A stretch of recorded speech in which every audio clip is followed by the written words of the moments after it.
হ্যাঁ, হাঁপিয়ে গেছি জামাইটারে ট্রেনিং দিতে দিতে।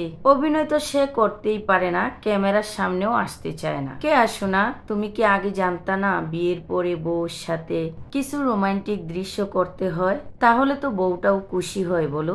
আমার মতো কার কার জামাইটা অভিনয় করতে পারে না একটু বলে যাবেন প্লিজ। তাকে এতবার দেখিয়ে দেওয়ার পরও সে চেষ্টাও করে না পারার জন্য। তবে হ্যাঁ, তুমি জানো এভাবেই তোমার হাতটি ধরে রাখতে চাই সারা জীবন। যদিও আমাদের এই রোমান্টিক গুলা আরো আগেই করা উচিত ছিল। আসসালামু আলাইকুম, হ্যালো এভরিওয়ান, সবাই কেমন আছেন? স্বাগত জানাচ্ছি নিউ আরেকটি ব্লগ ভিডিওতে। তবে হ্যাঁ, কিছু দৃশ্য আছে যেটা সারা জীবন মনে থেকে যায়। আর আমার জামাইটা কেমন জানেন?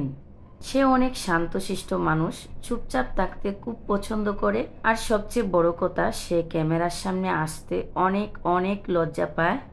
আর হ্যাঁ, আমাদের আজকের ভিডিওটা আপনাদের কাছে কেমন লাগলো একটু জানায়েন। এই দৃশ্যগুলো করা উচিত ছিল আরো অনেক আগে, আর এখন তো বুড়া হয়ে গেছি দুজনে। তবে কি জানেন, ভালোবাসা কখনোই বুড়া হয় না। মানুষটা চুপচাপ হতে পারে, কিন্তু সে আমাকে অনেক বেশি ভালোবাসে। আমাদের দুজনের ভিতরে ঝগড়া হয়, বাট ভালোবাসাটাই বেশি হয়। জানেন তো, বুড়া হয়ে গেছি, এখনো যদি একদিনের জন্য বাবার বাড়িতে যাই, মনে হয় দিনের মধ্যে 1000বার ফোন করে ফেলে। সে নাকি আমাকে ছাড়া একা থাকতেই পারে না। বুঝা যায়। আমার ছেলে সবসময় বলে, আব্বু তোমাকে এখনো এত ভালোবাসে। আর আমার জামাইটা কি বলে জানেন? তো বাসবো না, আমার ভালোবাসার বউ বলে কথা। তবে হ্যাঁ, জানেন তো, মাঝে মাঝে একটু কিপটামিও করে। ঘুরতে ঘুরতে হঠাৎ করে জুতাটা ছিঁড়ে গেছিল আমার। আমি বলতেছিলাম এটা ফেলে দেই, আর সে বলতেছিল না রেখে দাও, এটা তোমাকে সেলাই করে দিব, তুমি পরবা। যদিও সে আমার ক্ষেত্রে খুব একটা কিপটামি করে না, কিন্তু কিপটামি করে না হয় এমন কথা কেউ বলে যে জুতা সেলাই করে দিবে আমাকে। যাই হোক, তবে এই কথাটা আমি তার উদ্দেশ্যে বললাম। আমরা দুজন দুজনকে প্রথম দেখাতে ভালো লেগে গেছিল, আর সেই এক দেখাতে আমাদের বিয়েটা হয়ে গেছিল। আলহামদুলিল্লাহ, এখনো দুইটা মানুষ একসাথে আছি ও মৃত্যুর আগ পর্যন্ত দুজন একসাথে থাকতে চাই। যদিও আমাদের বিয়ের 15 বছর কেটে গেছে, এখনো আমাদের ভালোবাসায় কোনো কমতি নেই। সত্যি বলছি, মানুষটা ভীষণ ভালোবাসে এখনো আমাকে। আর এই শান্তশিষ্ট মানুষটাকে নিয়ে সারাটা জীবন কাটিয়ে দিতে চাই।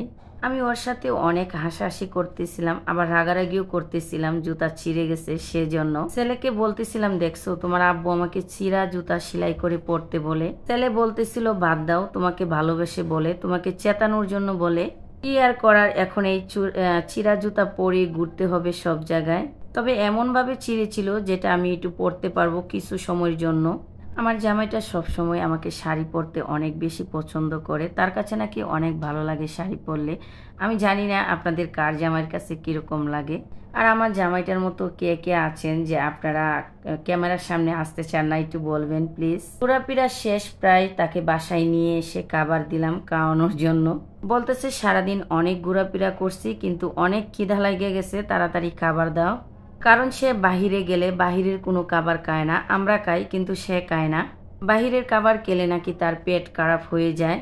আমি যে ভিডিও করতেছিলাম সেটা সে প্রথম অবস্থায় জানতো না, পরে দেখে ক্যামেরা ধরে আসছি, তারপর আমার দিকে একটু তাকাইলো। ওই যে বললাম না, ক্যামেরা দেখলেই সে অনেক অনেক লজ্জা পায়, আর কথা তো সে বলতেই পারে না। যাই হোক, এখন ট্রেনিং দিতে দিতে একটু একটু বুলি পড়তেছে। আপনারা যারা সবসময় আমার পাশে আছেন, আমার ভিডিওগুলো দেখেন, আপনাদের ভালোবাসায় আমাকে রাখেন, আমি সত্যি বলছি আপনাদের কাছে অনেক বেশি কৃতজ্ঞ আমি। এভাবেই আপনারা আপনাদের ভালোবাসায় আমাকে রাখবেন। যদি ভিডিওগুলো ভালো লাগে তাহলে প্লিজ চ্যানেলটি সাবস্ক্রাইব করবেন। সবাই অনেক বেশি ভালো থাকবেন, সুস্থ থাকবেন। দেখা হবে অন্য কোনো ব্লগ ভিডিও। আল্লাহ হাফেজ। আজকের মতো এ পর্যন্তই। সবাই ভালো থাকবেন। আল্লাহ হাফেজ।